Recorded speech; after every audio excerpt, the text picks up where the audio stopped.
Hi guys, బాబాయ్ కోసం అబ్బాయి tweet. Man of masses junior NTR Andhra Pradesh ఎన్నికల రిజల్ట్ వచ్చిన తర్వాత గ్రాండ్ విక్టరీ కూటమి సాధించిన తర్వాత సిబిఎన్ కంగ్రాచులేషన్ చెప్తూ ప్రియమైన మామయ్యకు ఇంతటి గ్రాండ్ విక్టరీ సాధించినందుకు కంగ్రాచులేషన్ తెలియజేస్తూ ఈ గ్రాండ్ విక్టరీ ఆంధ్రప్రదేశ్ భవిష్యత్తు కోసం ఎంతో ఉపయోగపడాలి, గ్రాండ్ రాజధాని నిర్మించాలని సిబిఎన్కు శుభాకాంక్షలు తెలియజేస్తూ ప్రియమైన మామకని జూనియర్ ఎన్టీఆర్ ట్వీట్ చేశాడు. అలాగే ముద్దుల బాబాయ్కి ఎప్పటి నుంచో జూనియర్ ఎన్టీఆర్ పలు సందర్భాల్లో చెప్తూనే ఉన్నాడు, నాలోని అభిమానిని తట్టి లేపిందే నందమూరి బాలకృష్ణ బాబాయ్.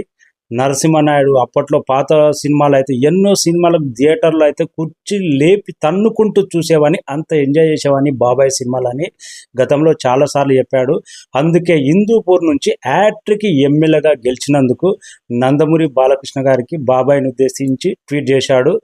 తెలుగు సినిమా ఇండస్ట్రీ నుంచి ఫస్ట్ టైం ఒక హీరో హ్యాట్రిక్ విజయం సాధించడం అంటే 14, 19, 24 మెజార్టీ పెరుగుతూ పోయింది ప్రతిసారి. ఇప్పుడైతే ఏకంగా 32,000+ అంటే బంపర్ మెజార్టీ, అభిమానం అనేది పెరుగుతూ పోయింది. అలాగే నారా లోకేష్కు ఫస్ట్ టైం మంగళగిరి ఎమ్మెల్యేగా గెలిచినందుకు శుభాకాంక్షలు తెలియజేస్తూ ట్వీట్ చేశాడు. అలాగే నందమూరి బాలకృష్ణ చిన్నల్లుడు శ్రీ భరత్కు వైజాగ్ ఎంపీగా గెలిచినందుకు శుభాకాంక్షలు తెలియజేశాడు. జూనియర్ ఎన్టీఆర్కి ఎంతో ఇష్టమైన మేనత్త పురంధేశ్వరిని ఉద్దేశిస్తూ ట్వీట్ చేశాడు. మేనత్తకు కూడా శుభాకాంక్షలు తెలియజేశాడు. పురంధేశ్వరి కూడా రీట్వీట్, థ్యాంక్ యూ అని రీట్వీట్ చేశాడు.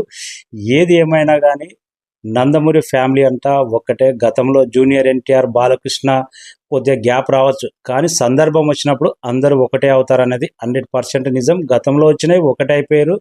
ఇప్పుడు కూడా బాబాయిని మామను ఉద్దేశించి తన సినిమాలు తను చేసుకుంటున్నాడు, ట్వీట్ చేశాడు, శుభాకాంక్షలు తెలియజేశాడు. అలాగే పవన్ కళ్యాణ్ కూడా శుభాకాంక్షలు తెలియజేస్తూ ఇంతటి గ్రాండ్ విక్టరీ సాధించినందుకు పవన్ కళ్యాణ్ కూడా శుభాకాంక్షలు తెలియజేశాడు. Junior NTR, thank you.